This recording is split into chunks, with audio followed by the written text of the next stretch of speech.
The transatlantic slave trade was the largest forced migration in human history. The Atlantic world, the connection of four continents that shaped the rim of the Atlantic Ocean, came into being based on the labor and forced movement of enslaved Africans. Atlantic world slavery, also considered New World slavery, exploited human lives to build wealth and power for nation-states, colonies, institutions, and individuals. It also commercialized and racialized slavery. Between 1501 and 1866, at least 12,500,000 enslaved Africans were shipped to the Americas. Close to 400,000 of them were brought to North America. Europeans built an economy based on slavery and the New World plantation system. To make vast profits from the global demand for sugar, rice, tobacco, and coffee, they invested in slave labor to clear land, grow crops, and to provide a luxurious lifestyle, regardless of the moral issue of enslaving another human.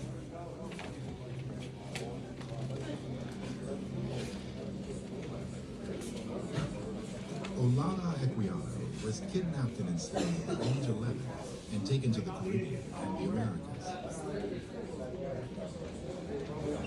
Equiano endured the horrific experience of New World enslavement. In his autobiography, he recalled, "In a little time after, amongst the poor young men, I found some of my own nation, which in a small way gave ease to my mind."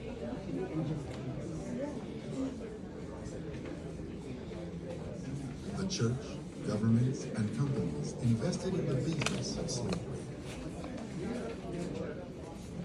The sale of enslaved Africans and the profits made from their labor developed European nations and New World colonies.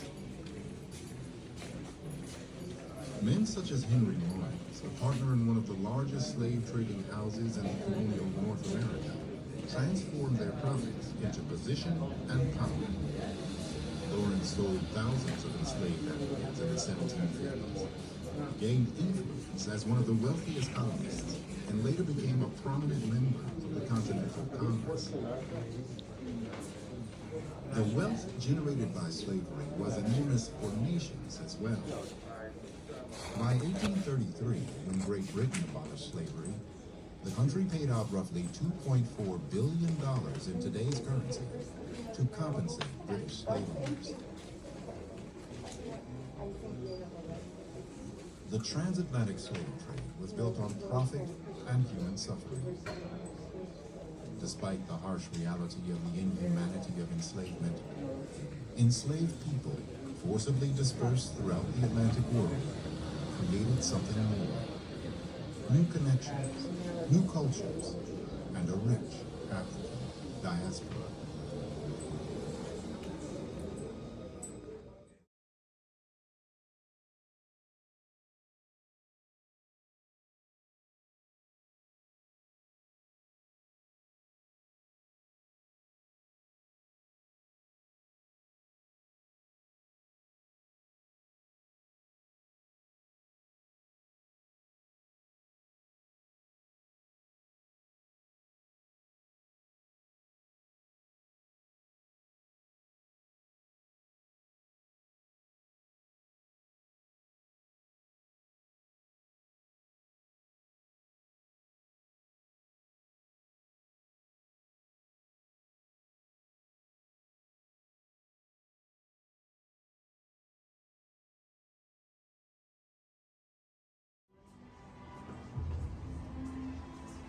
From their earliest forced arrival in colonial North America, enslaved Africans had rebelled. What was that? They watched with personal interest as mounting tensions between British troops and local seamen exploded onto the streets of Boston in 1770. At the helm was Crispus Attucks, a 47-year-old sailor and fugitive slave. He became the first casualty in the Boston Massacre, and his act of defiance marked the beginning of the March toward revolution. By April 1775, Massachusetts militiamen clashed with British troops, launching the Revolutionary War. The conflict touched everyone, white, black, enslaved, or free.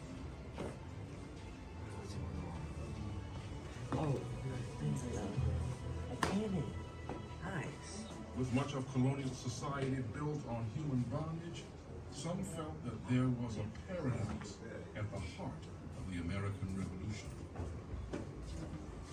Abigail Adams, a white patriot, wrote, "It always appeared a most iniquitous scheme to me. Fight ourselves for what we are daily robbing and plundering from those who have as good a right to freedom as we have." For Africans, the revolution was a battle for freedom from slavery. As 20% of the population, Africans could tip the scales of war and therefore could not be ignored.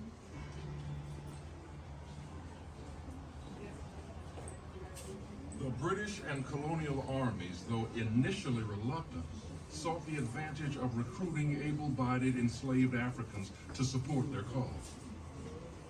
Africans aligned with whichever side offered the better promise of freedom. The British acted first.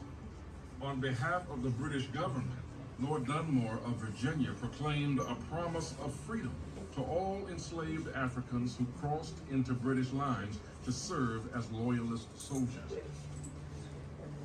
Boston King, a black loyalist, recalled, "They received me readily, and I began to feel the happiness of liberty, of which I knew nothing before." Later, General George Washington, low on manpower, enlisted blacks to fight for the Patriots.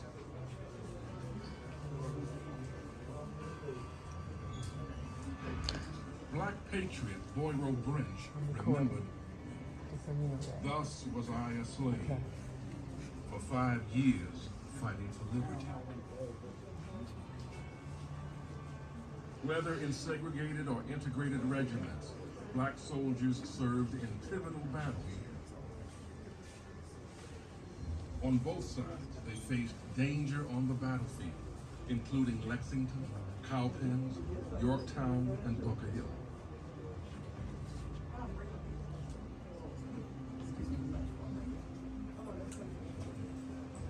James Armstead, an enslaved man and patriot spy, leaked misinformation to the British, risking his life so that America could clinch a victory at Yorktown and secure a British surrender.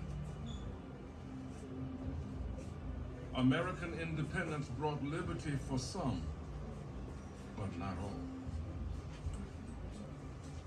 Africans who had fought for the British fled to Canada, where they gained freedom, but faced racism. Frustrated, Thomas Peters of the Black Pioneers Regiment petitioned for better conditions and even secured immigration from Nova Scotia to Sierra Leone for hundreds of black loyalists. Africans who served as American patriots found freedom restricted and even revoked after the war.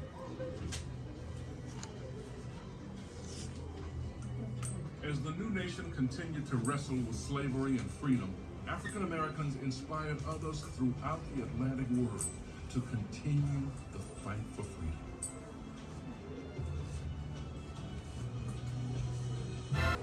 Lots of times though, she's so tired she afraid to bed. So when she get through cooking, stop eating nothing herself.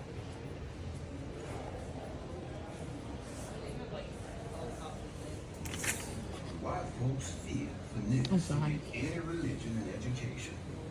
But I reckon something inside just told us about God, and that there was a better place here's after. We would sneak off and have a prayer meeting. My mother, she sang and prayed to the Lord to deliver us out of slavery.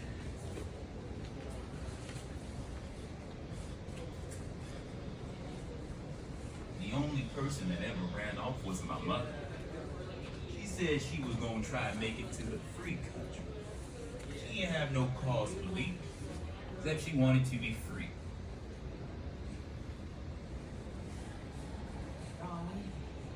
Not depressed. Not everything was split rails. Eyes cut timber. Get up on the logs for the men to split and a plow. Done everything a man could do. Eyes couldn't notice the time. Oh, but I was glad to get back to my baby.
Now we're heading into the Reconstruction period. The 20th century, 6 million African American men, women, and children left their homes in the Global South.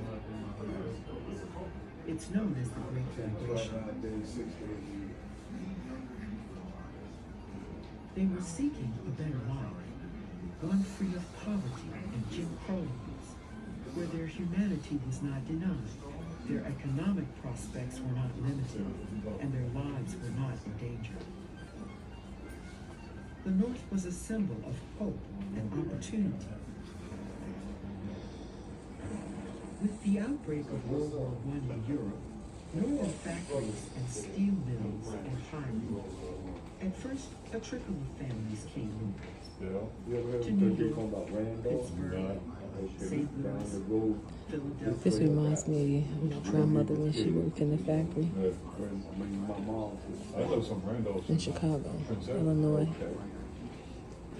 That's kind of a part of the name. In the city, African Americans were free of the harsh racial domination of the South.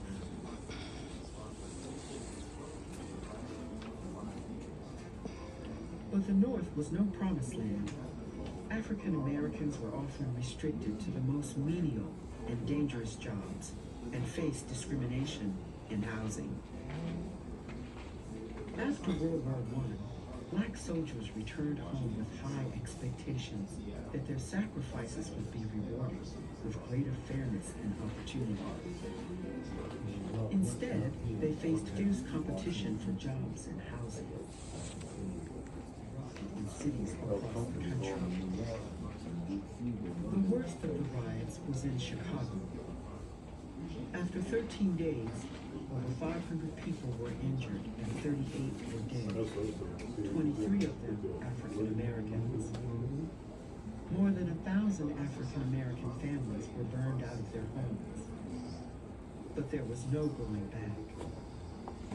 By 1930, 1.3 million African Americans from the South were living above the migration slowed. But a second, larger wave of 5 million African Americans would begin to pour out of the South as World War II approached. This time they moved north and west to cities like Alameda and Richmond in California and Portland, Oregon. For the new arrivals, the cities were strange and confusing places. African American newspapers and organizations worked to help the newcomers get settled into their new lives. They still faced discrimination, but their children were gaining new opportunities. Northern schools weren't without problems, but here they would have the chance to learn. Life's uncertainties would continue, but their eyes were on the future. The Great Migration had transformed the lives of hardworking African Americans, and they in turn had transformed America's cities. We're walking through the train. How about you? It's a record Yeah, me too. You can put extra away. of the transportation system. Pretty big up here, ain't it? Bigger than planes. I know, right? Tickets, please. Tickets, ma'am. Thank you kindly. Ladies and gentlemen, tickets. Oh, it ain't right. That's what the other doing is.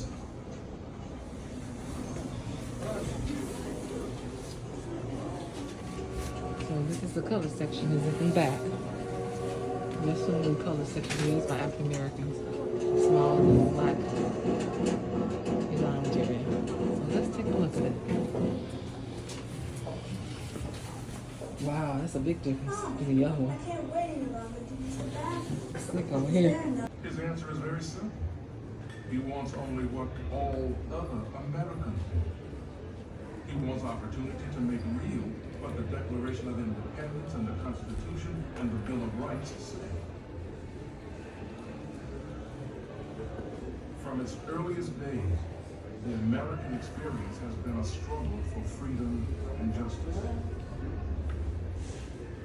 and an ongoing debate about how to live up to our founding principle that all men are created equal.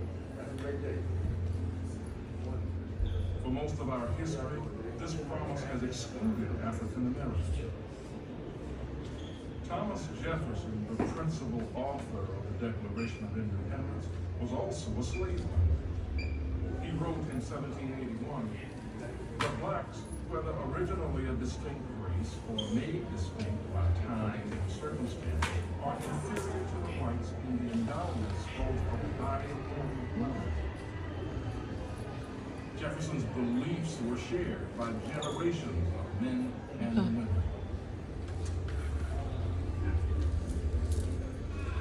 And some few brave citizens opposed them. More than 50 years later, in 1854, William Lloyd Garrison would express the abolitionists' strong opposition to slavery. "Convince me that one man may rightfully make another man his slave, and I will no longer subscribe to the Declaration of Independence. I do not know how to espouse freedom and slavery together."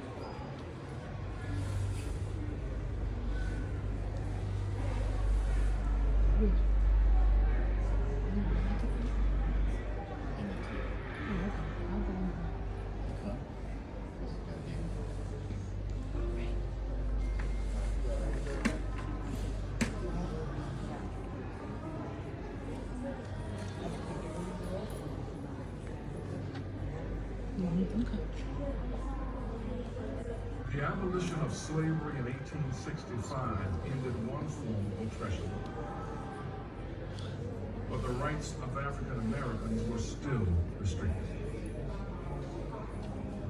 sometimes violently and always forcefully.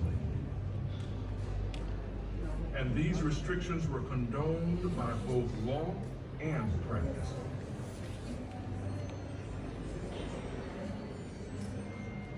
Even the erudite W.E.B. Du Bois, the first African American to earn a PhD at Harvard University, could write in 1944, "I could not live without taking into careful daily account the reaction of my white environing world, how I traveled and waited, what work I did, what income I received.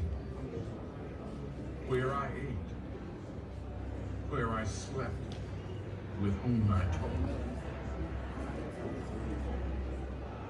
The civil rights movement of the 1950s and 60s ended official segregation and forced both federal and state laws to acknowledge that all men and women were created equal, regardless of race.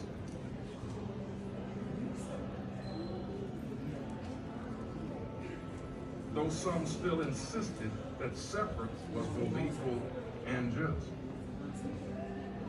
In the name of the greatest people that have ever trod this earth, I hurl the line in the dust and toss the government before the feet of tyranny, and I say segregation now, segregation tomorrow, and segregation forever.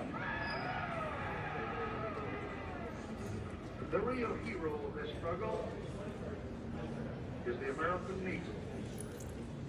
His actions and protests, his courage to risk safety, even to risk his life, have awakened the conscience of this nation. His demonstrations have been designed to call attention to injustice, designed to provoke change, designed to stir reform. More than 200 years after the Declaration of Independence, the struggle for full equality and real justice continues. African American communities confront de facto segregation in schools. They face violence and terror in their churches.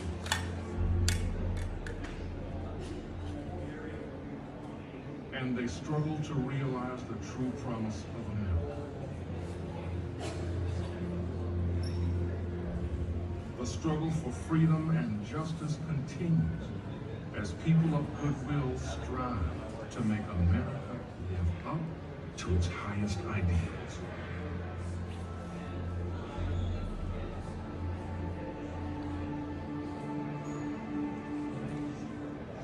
Racism is banished. That the work that drew men and women to Selma is now complete.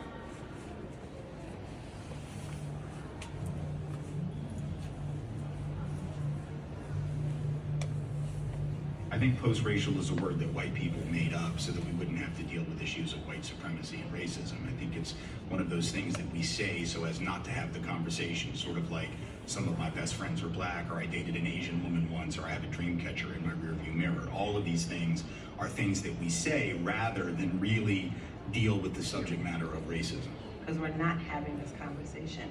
Where in our experiences are we talking about race? Not in schools. Particularly not in K through 12, right? And we talk about them at the dinner table in a particular way.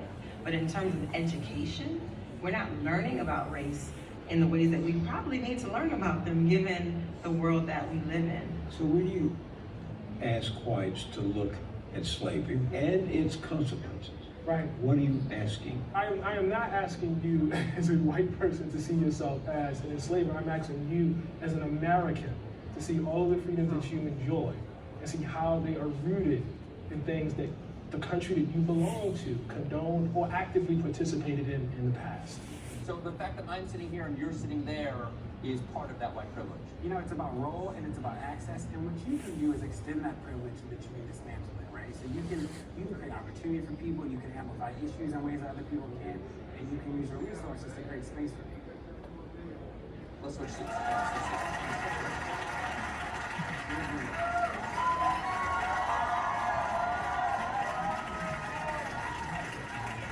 So, Teray, is there anything you'd love to ask me about being white? Yeah, I'd love to know what you plan to do now that you understand your whiteness a little better to dismantle it. This is heritage. It's with us. It's with all of us. And it doesn't necessarily, it's not with you because you're white. You know, it's with you because you're an American. Just like it's with me because I'm an American. I have to live with this too.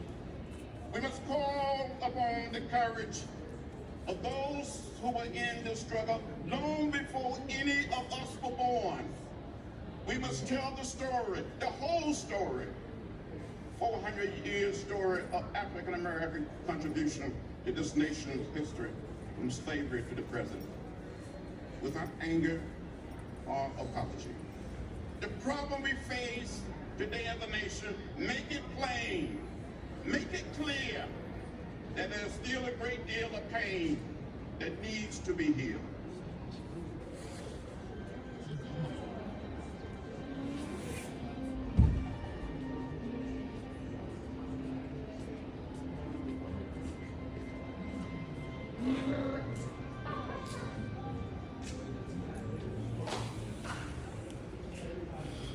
Series hat on, who you were going to, live with. It had everything to do with everything. You know, I was raised in the South, and I think being raised in the South, those of us from the region tend to have an understanding at an early age that race is a real issue. Doesn't mean that we, particularly if we're white, agree on what that issue means, but anyone raised in the South knows that it is the background noise of our history. In this contemporary moment, because you can have a Barack Obama as president, because you can have Oprah Winfrey as a multi-millionaire, is she a billionaire? Like a black woman with a whole lot of money. The fact that you can have that in 2015, I have my students who will say, well, we've come so far. Like, why do we even have to talk about all this stuff? It's not like that anymore.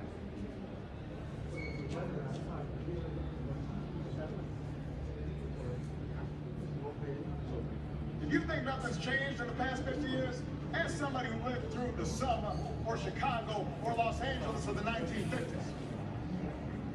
Of course, a more common mistake is to suggest that Ferguson is an isolated incident, that racism is banished, that the work that drew men and women to Selma is now complete.